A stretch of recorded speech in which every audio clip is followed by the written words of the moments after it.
At 15 years old, you jumped on stage and did a rap battle, I guess you can say. You won in front of 200 plus people, and it was a really pivotal moment for you in your career trajectory, I guess you'd say. But as someone that's an introvert and you obviously have this passion, you can tell that you have talent and skill, and it's a gift that you have. What gave you the courage to step on that stage and say, "This is going to be the moment where I show up"? I mean, that particular moment, I was just, I was a kid, man, and um, we had snuck into some sort of a club or something like that. My friends were older at that time, um, and they were just doing a rap battle on stage, and I had been, freestyling and battling and writing, and so it was already really a part of my second nature at that point. And I liked the competition aspect of it. And I loved the meditation aspect of freestyling. It puts you in the moment. You're not Mhm. thinking about anything else but the next line and the next rhyme. And it was a place where I felt free. And then to be recognized and acknowledged for my creativity and to have nobody else to take the blame and no one else to get the credit. It was just me. It was a very special moment. And um, I remember I was like, I literally like said something in my final line of the battle. We went back and forth 2 rounds. As I said, I'm pushing this shit out like constipation. And 200 people are like, oh, and I just thought, man, I want to do this forever. I want to have that feeling forever. And so, I chased after it. But even me chasing after that feeling always started with the creation of something, whether it was the creation of something in a moment in front of other people or it was the creation of something in a moment in private. It was always the creation that was most important, not the product. Where does that come for you? Creation. When does the muse hit you? Like how does that work? It's just paying attention to my life and seeing what stands out. If you're on shrooms, everything becomes bright. Oh yeah. Everything in life becomes like electric almost. Um, Creativity is electric, and you just have to train yourself to be able to see when it's popping out of the rest of your day. And if you take it and put it away for later, you'll be able to create something with that no matter what genre you use. Um, because oftentimes only you could see it. It's like it's talking to you specifically, and it Mhm. wants to be used by you. It's like a creative energy, and it's everywhere, but it only shows up when it wants to. So you have to pay attention. You listened to Illmatic with the boombox up to your ear on shrooms when you were younger, whole I way did. through, and that Yeah. and you're right. Your conclusion at the end of that was Nas is God. you got you Yeah, that got to was that. it. Yeah, you That's what you you got actually to. still can't tell me any different. As far as I'm concerned, Nas on Illmatic specifically is God. Yeah. I think a lot of people would agree. I think a lot of people would agree. What would you say? How is plant medicine, even j- not even just like the perspective of creation in itself, but I know that it seems as though poetry got you into your body instead of in out of your head. And I think for a lot of people that externalize a lot, especially as a child when you don't have anyone to look to, it's really difficult to get into your body and not be so focused on what your mind is thinking about. So how has that kind of changed the way that you approach creation and just live your life? I think that anything that drastically changes your perception of yourself and the world can have a lasting impact. Mhm.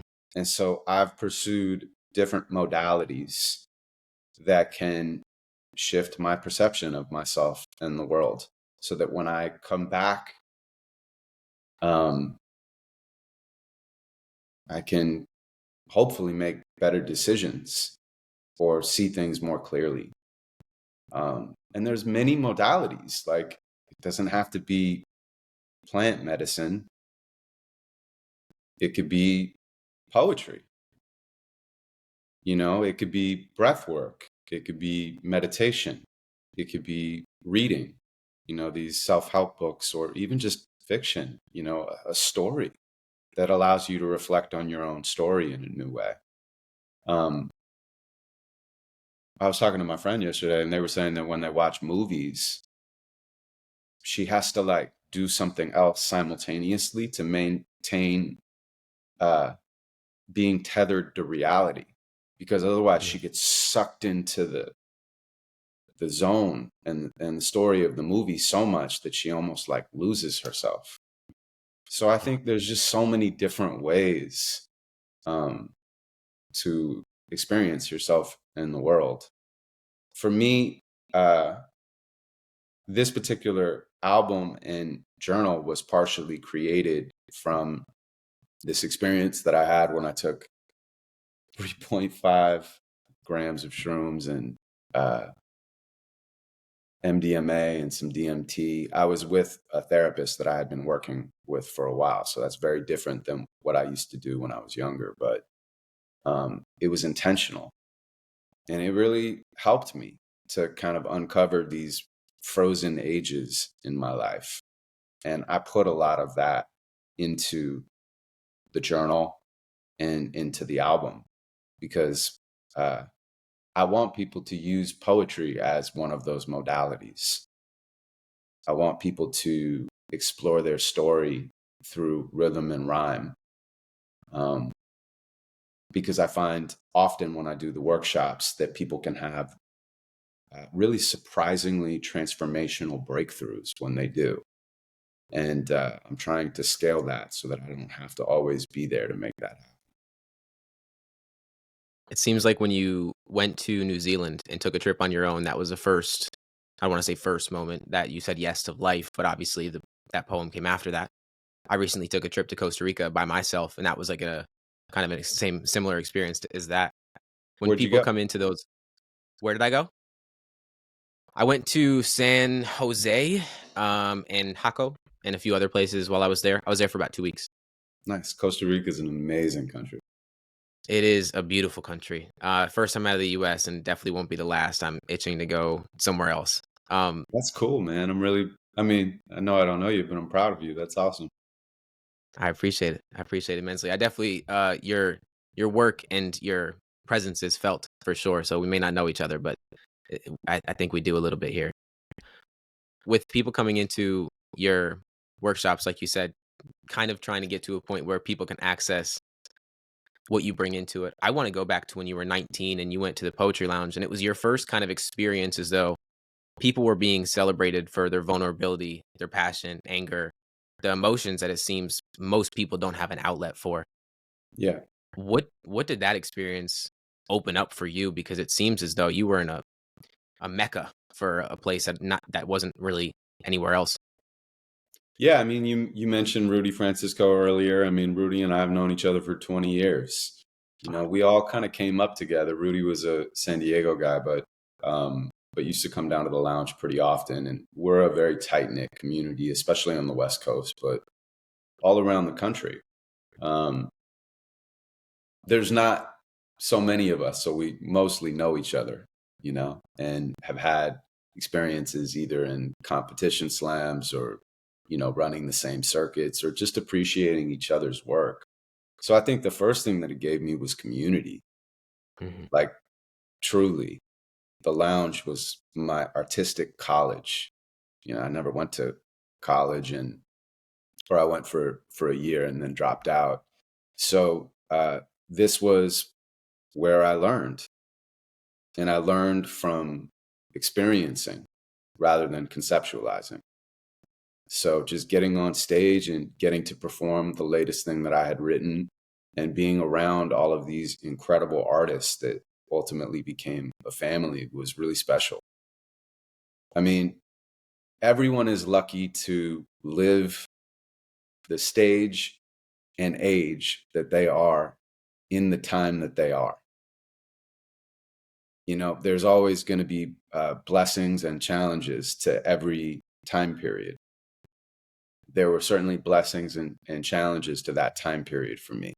But I was also with those group of people at that specific time. And it like made a lasting imprint on not only my career and my art, but my life.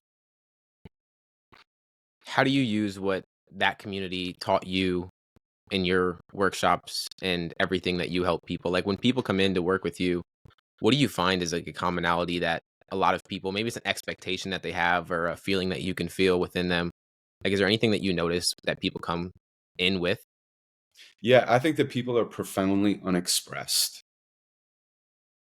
I feel that in the world of constant connection, we are disconnected from ourselves and each other. Mhm. And I think it's become a mental health and emotional health epidemic. The lounge was a place to see and be seen. It was an opportunity to get up and tell your truth and be celebrated for not only the good, glitzy, glamorous, successful things, but also the dirty, ugly, challenging, painful things. And it taught me not to run from the darker side of life, but to embrace it so that I could alchemize it. And I've tried to do that in my poetry and in my sessions when I hold poetry workshops for other people. They come into the sessions, they don't consider themselves poets. They don't even realize that they're storytellers, that their lives are a mirror of the stories that they've been telling themselves over and over and over again.